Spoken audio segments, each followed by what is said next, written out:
Assalamualaikum warahmatullahi wabarakatuh. Di sini saya akan menjelaskan bahkan hubungan tradisi, cakupan komunikasi, kelompok teori, dan contoh fenomena. Contoh fenomena yang pertama adalah fenomena seorang motivator berbicara di depan umum. Fenomena ini masuk dalam teori retorika karena bersifat persuasif, dilakukan secara langsung, bersifat satu arah, dan noise besar sehingga kurang efektif. Kemudian teori retorika ini masuk ke dalam kelompok teori publik. Kemudian kelompok teori publik ini masuk dalam cakupan komunikasi publik. Dan cakupan komunikasi publik ini masuk dalam tradisi retorika. Tradisi retorika adalah seni berbicara praktis, fenomena yang berhubungan dengan keahlian berbicara. Tradisi ini terdiri dari 3 cakupan, yaitu cakupan komunikasi publik, cakupan komunikasi interpersonal, dan cakupan komunikasi massa. Cakupan komunikasi publik yang terdiri dari kelompok teori publik, cakupan interpersonal terdapat kelompok teori diri dan pesan, cakupan komunikasi massa terdapat kelompok teori media. Yang selanjutnya adalah fenomena blink. Fenomena ini masuk dalam kajian budaya. Kajian budaya adalah tinjauan teoritis yang berfokus pada bagaimana kebudayaan itu sendiri dipengaruhi oleh kelompok yang berkuasa serta dominan. Nah, kajian tersebut masuk dalam kelompok teori media, dan kelompok teori media ini masuk dalam cakupan komunikasi massa. Dan cakupan komunikasi massa ini masuk dalam tradisi fenomenologi. Fenomenologi tersendiri artinya adalah pengalaman yang beda dalam sebuah fenomena sosial. Fenomenologi ini terdapat cakupan komunikasi interpersonal yang terdiri dari kelompok teori diri pesan dan kelompok teori pengembangan hubungan. Kemudian ada cakupan komunikasi budaya yang terdapat kelompok teori budaya dan keanekaragaman, serta cakupan komunikasi massa yang terdapat kelompok teori media.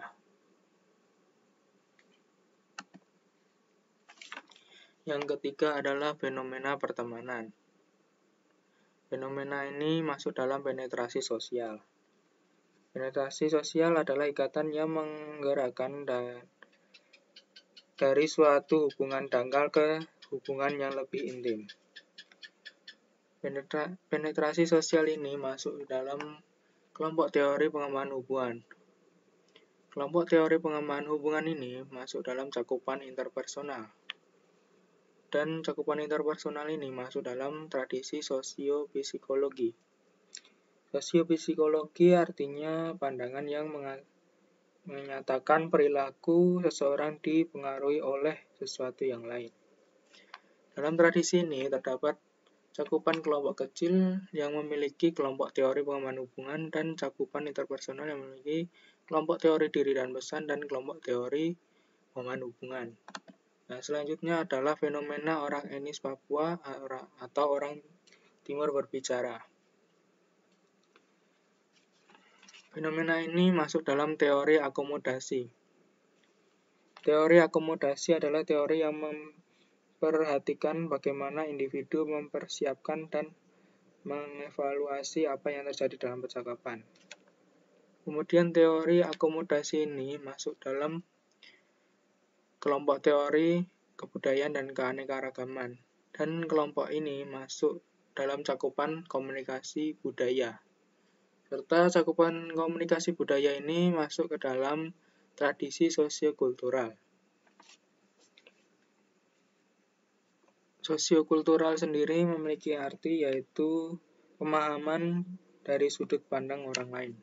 Tradisi ini terdiri dari cakupan komunikasi organisasi yang terdapat kelompok teori organisasi, kemudian cakupan komunikasi interpersonal yang terdiri dari kelompok teori pengembangan hubungan, dan cakupan komunikasi budaya terdapat kelompok teori kebudayaan dan keanekaragaman.